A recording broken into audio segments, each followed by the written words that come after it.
Сәлем, қайырлы күн, құрметті оқушылар. Бүгін сіздермен биология пәнінен нұсқа талдайтын боламыз. Бүгінгі нұсқаның ерекшелігі біз генетикалық есептерге арнаймыз. Сіздермен қазір біз бірнеше генетикалық есептерді әртүрлі бағытта бірге талдап, оңай жолмен шығарылу жолын үйренетін боламыз. Сіздермен мен Тұрдалы Аяжан Манарбекқызы, жалпы БТ эксперті. Сіздерді Эдусер білім беру орталығында күтемін. Осы жерде менімен бірге жалпы биология пәнінен сапалы жүйелі дайындалғыңыз келсе, сізді өзімнің биология пәнінен курсымда күтетін боламын. Төменге инстаграм парақшаларының сілтемелерін міндетті түрде қалдырамын. Сол жер арқылы жалпы каналға тіркеліп, курс алғыларыңыз келсе, сол бойынша да хабарласып, нәтижелі дайындық жасасаңыздар болады.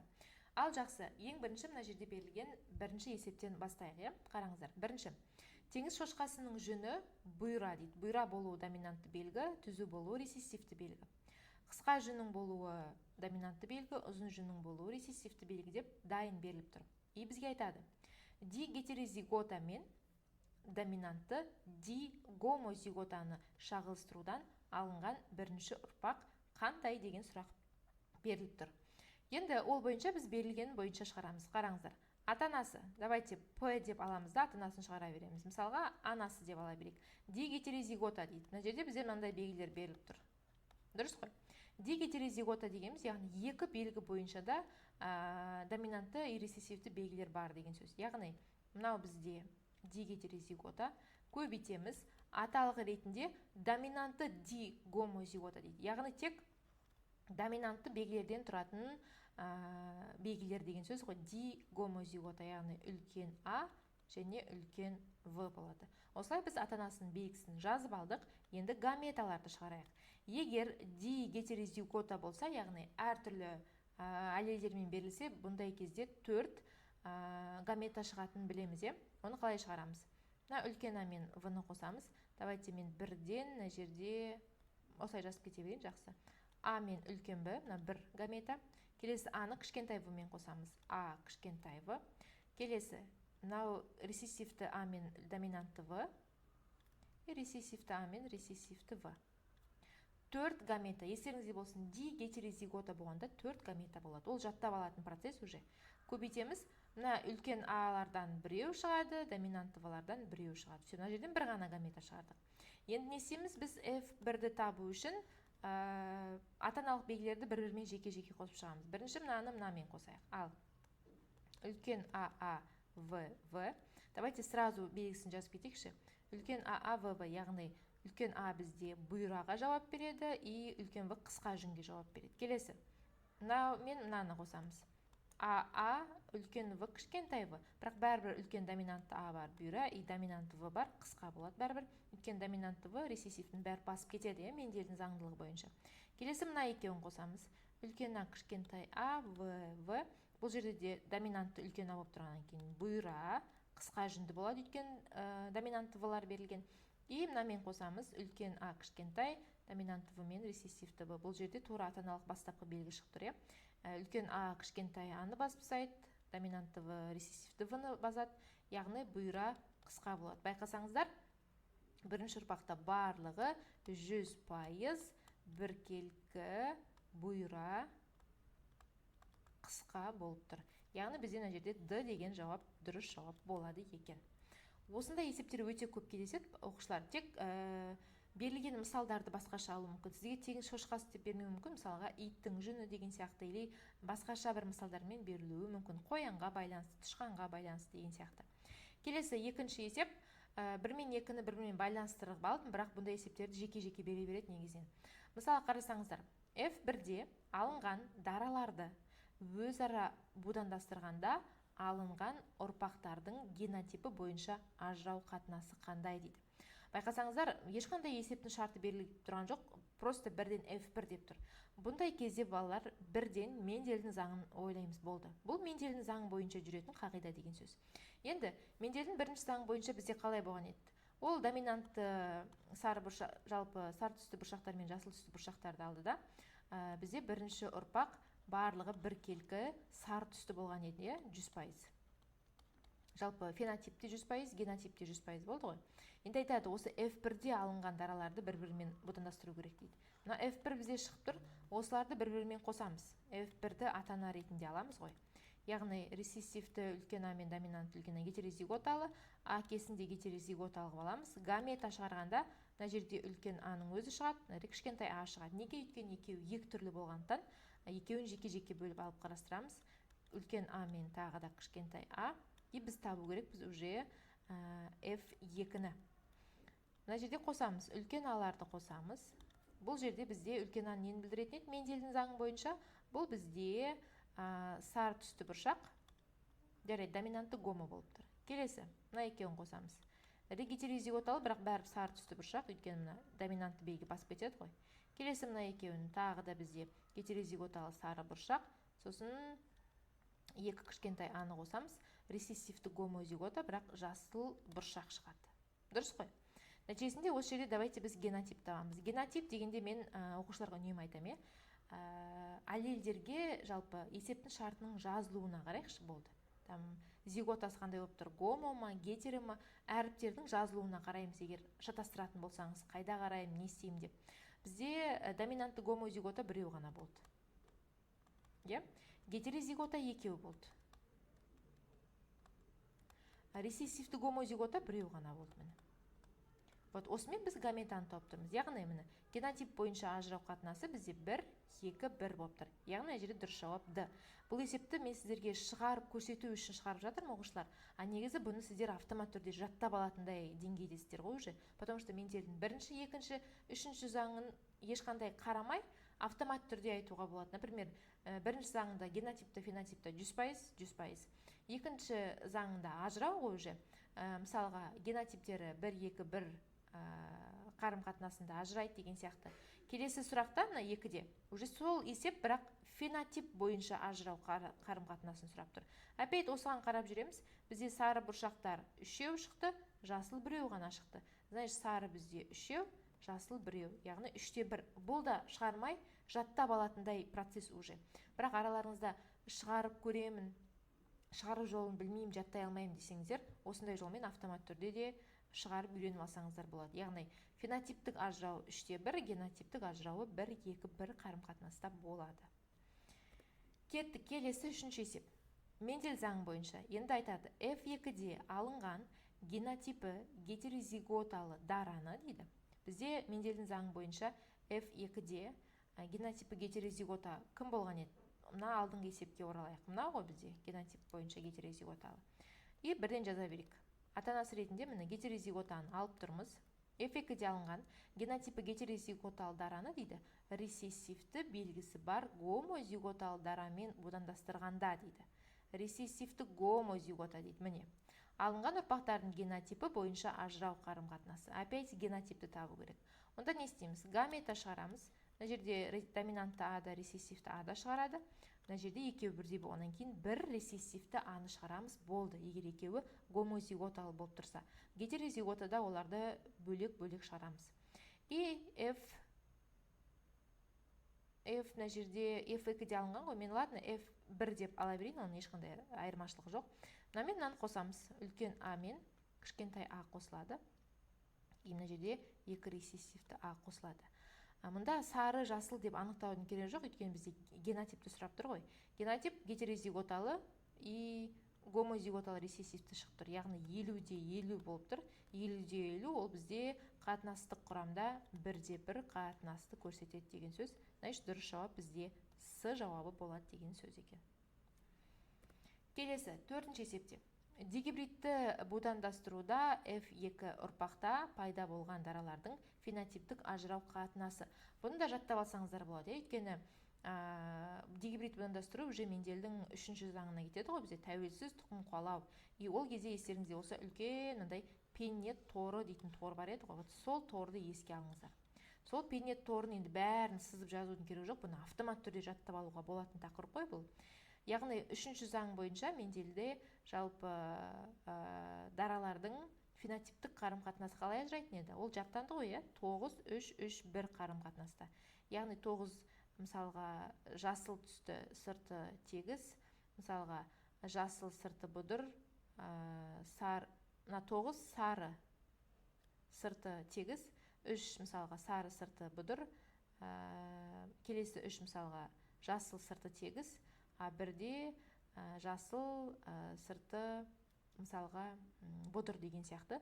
Осындай қағидамен бұл уже просто жаттап алатын тақырып, сол себептен бұны шығарып отыру қажет емес. Бұл жаттанды Менделдің заңдарының бірі. Келесі 5-ші есепте. Адамда жұқа ерін рецессивті белгі дейді, еріннің жұқа болуы. Еріннің қалыпты болуы ол доминантты белгі. Бірден жазып кетейік. Жұқа ерін рецессивті белгі, қалыпты ерін осыған қарағанда доминантты, үлкен.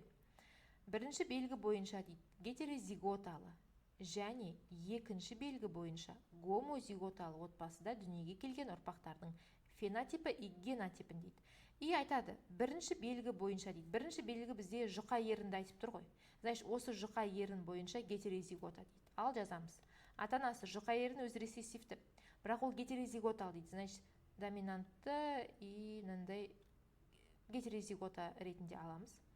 Көбейтеміз. Екінші белгі ол бізде қалыпты ерін. Қалыпты ерінді екінші айтып тұр. Яғни екінші белгі бойынша гомозиготал дейді. Яғни доминантты гомо деп ала береміз. Өйткені солай беріп тұр ғой есептің шартында.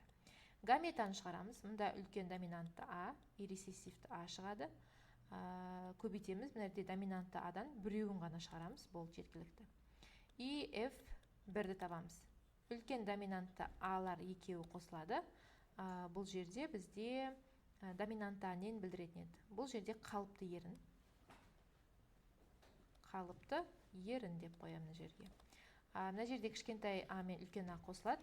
Бұл жерде бәрі гетерозиготалы болғанмен де доминантты белгі басып кетеді. Сол себептен бұл жерде де қалыпты ерін болады. Яғни мынау шығарылған есеп бойынша бізде жалпы фенотип 100% бәрі бірдей болып тұр ғой, қалыпты ерін. Генотипі 50-50 болып тұр. Мынау 50% алып тұр. Мынау 50% алып тұр. Осындай қарым қатынаста шығады екен. Келесі есеп бойынша әкесі дальтоник, дені сау қыз бала, дені сау ұл балаға тұрмысқа шыққанда 4 бала дүниеге келгендегі ұрпақтарының ажырауы қандай дейді. Ал қараңыздар, әкесі дальтоник дейді, бірақ қыздың өзінің дені сау дейді. Яғни бұл есепті біз уже хромосома құрылымына байланысты шығарамыз ғой. Аталық пен аналықтың хромосомасын жазып қойдым, мына П деп. Енді әкесі дальтоник, бірақ дені сау қыз дейді. Қыздың өзінің дені сау, бірақ әкесі дальтонизм ауруымен ауырған дейді. Яғни қызда дальтонизмнің бәр белгілері бар деген сөз. Негізі дальтонизммен ауыру ол рецессивті, X хромосомамен тіркесті тұқым қуалайтын рецессивті ауру. Яғни мынау аурудың белгісі, ал доминантты үлкенді ол дені сауды білдіреді. Қыздың өзінің дені сау болып тұрғанмен әкесінде ауру бар, әкесі ауырды деп тұр. Сол себептен қыз бізде әкеден алады ғой өзінің X хромосомасын. Сол себептен ол бізде автоматты түрде тасымалдаушы болады да, қыздың хромосомасы жалпы X үлкенді, Y кішкентайды болып жазылады. Көбейтеміз. Дені сау ұл балаға тұрмысқа шықты. Дені сау ұл бала бізде, яғни үлкенді болады. X-тің үстіне ғана жазамыз үлкендіні. Y-тің үстіне ештеңе жазбаймыз, білеміз, Өйткені Y хромосома ол жынысты анықтамайды біріншіден. Ол тек жынысты ғана анықтайды, наоборот керісінше ол ұл баланың дүниеге келуіне жауап береді. Бірақ бұл аса маңызды гендерді кодтамайды. Аса маңызды ауру тарататын гендерді тасымалдамайды. Негізінен гендер көбінесе X хромосома арқылы тұқым қуалайды. Y хромосома арқылы өзі ерекше әкеден тек ұлға ғана берілетін белгілер бар. Мысалға, құлақтың ішіндегі қалың түктің болуы, аяқ саусақтарының арасында жарғақтың болуы деген сияқты белгілер бар. Тек әкеден ұлға ғана берілетін. Болды, сондай белгілер ғана тасымалданады. Енді мына есепті ары қарай шығарайық. Давайте осы жерден сразу бір-біріне қосып кете берейік. Бірінші мына X-ті мынаған қосып алайық. X үлкенді, X үлкенді. Бұл жерде бізде қыз бала дені сау болып туылады. Дұрыс қой, үлкенді сауды білдіреді. Келесі осы X-ті Y-пен қосамыз. X үлкенді, Y. Бұл жерде ұл бала дені сау болып туылады, өйткені үлкенді тұр. Келесі мына X-ті қосамыз енді. X-ті мынамен қосамыз. X үлкенді, X кішкентайды. Бұл жерде қыз бала туылады, бірақ қыз бала тасымалдаушы болып туылады, өйткені гетерозигота болып тұр ғой. Тасымал деп қоям. және мына x соңғы y пен қосамыз. X кішкентайды y, бұл жерде ұл бала, бірақ ауру болып туылады. Өйткені кішкентайды аурудың белгісі ғой. Сонда ұрпақтар қалай ажырады? Жалпы кез келген осындай генетикалық есепте біз 100%-бен шығарамыз. Бізде кез келген есепте 4 ұрпақ шығады, значит, каждыйында уже 25-25%-дан бар деген сөз. Сау балалары 50%-ды көрсетіп тұр. Тасымалдаушы қыз бала ғой, енді ол 25%-ды көрсетіп тұр. Ауру бала туылады екен бұл жерде, ол 25%-ды көрсетеді. Все, сізде мысалға ұбт-ның есебінде бұлай бәрін сұрамайды. Например, осы отбасыда ауру ұл бала неше пайызбен туылады деп беріп қояды. Немесе тасымалдаушының туылу пайызы неше деп беріп қояды. Түсінді қой, иә? Но мына қағиданы еске алыңыздаршы. Тасымалдаушы қыз бала болады үнемі. Тасымалдаушы еш уақытта 100% тасымалдаушы болып туылмайды ұрпақтары. 75% тасымалдаушы болып туылмайды. Даже 50% тасымалдаушы ұрпақ болып та туылмайды. Тасымалдаушының пайызы үнемі негізі 25%-ді көрсетеді болды. Бір отбасыдағы 2 тасымалдаушы деген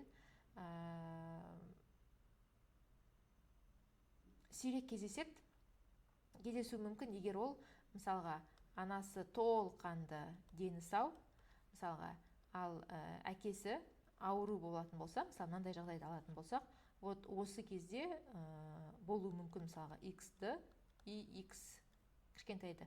Осы кезде 50%-ді көрсетуі мүмкін тасымалдаушы қыз баланы туылу, а көп жағдайда ол 25%-ді көрсетеді, и все. Осы есеп түсінікті деп ойлаймын. Келесі, 7-ші есеп. Гемофилиямен ауыратын ер адам, әкесі гемофилик, бірақ дені сау әйелге үйленген.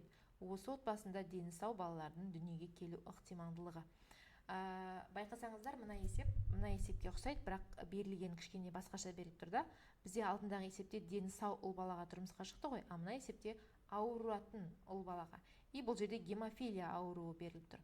Гемофилия дальтонизм екеуі бірдей, X хромосомамен тіркесті тұқым қуалайды. Үлкен аштың болуы ол дені сауды білдіреді, кішкентай аштың болуы ол гемофилияның ауру генін білдіреді. Ал ата-анасы ретінде алайық. Гемофилиямен ауыратын ер адам дейді. Ер адам гемофилиямен ауырады дейді. Давайте, мен былай жаза берем. Ер адам ауырады, кішкентай H. Көбейту. Негізі бұндай есептердің заңдылығында көбінесе аналықты жазады біріншісіне. Мен бірақ есептің шарты бойынша ешқандай айырмасы жоқ. Аталықты жазып көрсете берем. И айтады, әкесі гемофилик, бірақ дені сау әйелге үйленген дейді. Значит, қыздың дені сау, бірақ әкесі ауыратын болғандықтан қыз бізде тасымалдаушы болады. Үлкен H пен кішкентай H болады. Все. Енді сразу F1-ді тауып кете берейік осы жерде. Давайте мына жерде мен өшіріп басқа ручкамен жазайыншы, қараңыздар. Мына X-ті мынамен қосамыз бірінші. X үлкен H, X кішкентай. Бұл жерде қыз бала, бірақ тасымалдаушы болып туылады. Келесі осы X-ті мына екіншісімен қосамыз. X кішкентай H, X кішкентай H. Мына жерде тағы да қыз бала, бірақ ауру болып туылады. Келесі мынамен ала берейін. Мына Y-ті қосамыз енді. Мынамен X-ті қосамыз. X үлкен H, Y, ұл бала сау болып туылады. И мына екеуі соңындағы X кішкентай H пен Y, бұл жерде бізде ұл бала ауру болып туылып тұр. Яғни байқасаңыздар, бізде ауру неше пайызы көрсетіп тұр. Бізде сұрақта негіз сұрап тұр, осы отбасыда дені сау баланың дүниеге келу ықтималдылығы. Так, бізде дені сау бала неше болды? Дені сау ұл бала туылды, міне 25 қана пайыз. Міне. Ауру, бір ауру ұл болды, бір ауру қыз болды. Жалпы аурудың туылуы 50%-ды көрсетіп тұр. Ауру. И тасымалдаушы қыз бала 25. Есептің шартында бізде дені сау баланы көрсетіп тұр. Значит, ол бізде дені сау міне 25 болады. Все, болды. Осылай шығарамыз. Кетті, келесі есеп. Қан тобы 4-ші қыз бала, қан тобы 1 болатын жігітке үйленгенде отбасындағы балалардың қан топтарының пайыздық мөлшері қандай? Қан тобына байланысты есеп. Бұндай есептер өзі келуі мүмкін, либо контекстік тапсырмамен де жиі келеді. Ал қан тобы 4. 4-ші қан тобына ие қыз бала. 4-ші қан тобы бізде негізінен А, В деп аламыз. Кейде оны сіздерде ИА, ИВ деп береді тестте. Ну, айырмашылығы жоқ жазылуында. Бірінші қан тобы бізде 0. Ешқандай аглютиноген жоқ болғаннан кейін осылай 0 деп жазылады. Ал енді қосайық ата-анасы ретінде. АВ көбейтеміз бірінші қан тобына. Сонда осы жерден бірден қоса берсек болады. Мысалға А0, одан тоже А0 шығады. Бұл бізде екінші қан тобы гетерозигота, екінші қан тобы тағы да гетерозигота. Келесі В-ны нөлдермен қосамыз, тағы В0, мынамен қоссақ тағы да В0. Бұл жерде үшінші қан тобы гетерозиготал, тағы да үшінші қан тобы гетерозиготал. Яғни бұл отбасыда дүниеге келетін балалардың қан тобы үшінші қан тобы 50% мөлшерінде, екінші қан тобы 50% мөлшерде туыла алады. Бұл ықтималдылық теориясы бойынша әрине. Кеттік. Мына жерде енді қан тобына байланысты кішкене күрделі есеп. Бұл В либо С деңгейімен келеседі, либо контексттердің ең соңғы 5-ші С деңгейлі сұрағы болып келеді. Осындай сұрақтар қарайық, мән берейік. Анасының қан тобы 1, әкесінің қан тобы 4 болатын отбасыда дүниеге келген қыз бала дейді. Қараңыздар. Үшінші қан тобына ие ер жігітке тұрмысқа шығады дейді. Балалардың қан топтарының мүмкін болатын процентін табыңыз дейді. Так, мына жерде әрине жауаптар бермеген, бірақ сіздерде жауап беріледі, оған міндетті түрде қарау керек болады. Мысалы, қараңыздар. Анасының қан тобы 1 дейді. Ол 0,0 болады.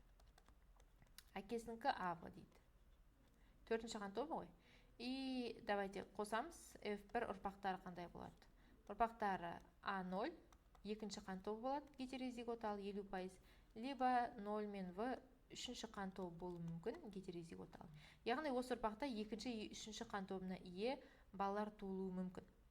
Енді айтады, осы отбасыда дүниеге келген қыз бала дейді, бірақ қыздың қан тобын айтып тұрған жоқ, үшінші қан тобына ие ер жігітке тұрмысқа шығады. Балаларының қан топтарының мүмкін болатын процентін табыңыз дейді. Байқасаңыздар, бізде мына отбасыда екінші гетерозиготалы и үшінші гетерозиготалы қан тобы шықты ғой, яғни А0 шықты и В0 шықты. И бізге айтады, осы отбасында дүниеге келген қыз бала дейді, бірақ белгісіз қыздікі екінші қан топ па, либо үшінші ма. Но ол дейді, үшінші қан тобына ие ер жігітке тұрмысқа шықты дейді. Үшінші қан тобы деп гетеро деп бермесе, ол автомат түрде гомо болады көп жағдайда. Яғни үшінші қан тобы бізде ВВ ғой. Енді бұндай кезде есепті қалай шығарамыз? Бұндай кезде сіз мына үшінші қан тобына ие баланы мына қан тобымен де қосыңыз жеке. Мынамен де қосыңыз. Жауаптарында қайсымен қосқандағы жауап болады, соны белгілейміз болды. Мысалға, мына жерге жазып көрсеңізші, В-ны біз А0 мен қосқанда не болады? ВА, нәре төртінші қан тобы шығады, и В0, үшінші қан топтың өзі шығады, гетерозиготалы. Егер В0 мен ВВ-ны қосып көрсек, ВВ и В0 бәрі үшінші қан тобы ғой, мұнда гомозиготасы, мұнда гетерозиготасы. Бұл жерде барлығы үшінші қан топ шығады. Мұнда варианттарға қараймыз, қалай беріледі, сол дұрыс жауапты либо мынамен шыққан дұрыс жауапты белгілейміз. Бұл екі түрлі жолмен шығатын қан тобына байланысты есептер. Келесі енді полимерия құбылысына байланысты есеп шығарайықшы. Осындай есептен көп оқушы кішкене қиналады. Есептің шарты былай берілген. Қою қызыл және ақ түсті бидайды будандастырғанда пайда болған бірінші ұрпақтың генотипі мен фенотипі қандай дейді, соны табамыз. Байқасаңыздар, мынау бидайдың қою қызыл түсі, мынау ақ түсі. Жалпы полимерия құбылысын білеміз ғой, бір белгінің жарыққа шығуына 2-3 бірнеше ген бірігіп жауап береді. Сол үшін бұл есепті шығарғанда біз А1, А2 деген индекстерді пайдаланамыз ғой, солай шығарылатын есеп. Енді бидайдың жалпы осы есепте жаттанды 5 түрі бар. Оны жаттап алу керексіздер. Қою қызыл түс болған кезде барлығы доминантты А1, А2 болады. Оны жаттап алу керекпіз.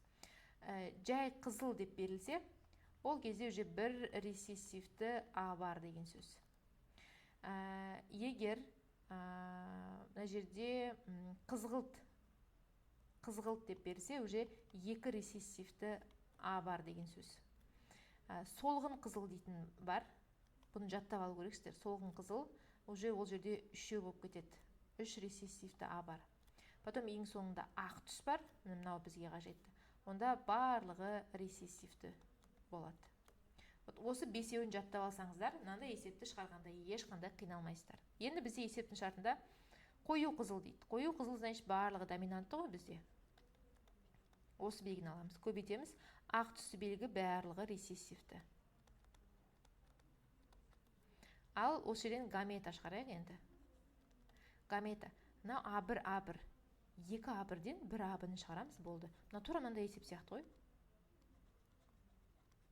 Мына 2 ұқсас А-дан А-ны шығарамыз, 2 ұқсас В-дан В-ны шығарамыз, тура сол сияқты. 2 А1-ден 1 А1-ді, 2 А2-ден 1 А2-ні шығарамыз, болды. Көбейту. Мыналардан кішкентай А1, мына жерден А2-ні шығарамыз, болды. Енді F1-ді тапқанда, мына ұрпақтарды бір-біріне қоса саламыз. Бірінші бірлерді біріктіреміз, А1, А1. Сосын А2-лерді біріктіреміз, А2, А2. Енді қараңыздар. Мынада 2 кішкентай А, 2 үлкен А бар. Мына жердегі жауаптарды қараңыздар. Мына жауап келіп тұр. Яғни 2 рецессивті А, 2 рецессивті доминантты А мен рецессивті А болса, екеуден. Бұл жерде яғни 100% қызғылт түсті бидай шығады деген сөз. Яғни генотипі 100%, фенотипі тоже 100% қызғылт бидайды көрсетеді. Болды, осылай шығарамыз. Жалпы сіздерге арналған генетикалық есептерге қатысты 10 есепті бүгін талдадық. Қалған осында есеп нұсқа талдау сабақтары тағы да жүктелетін болады. Міндетті түрде Instagram парақшаға тіркеліп алыңыздар, каналға тіркеліп алыңыздар. Осындай пайдалы контенттер әлі көп болады.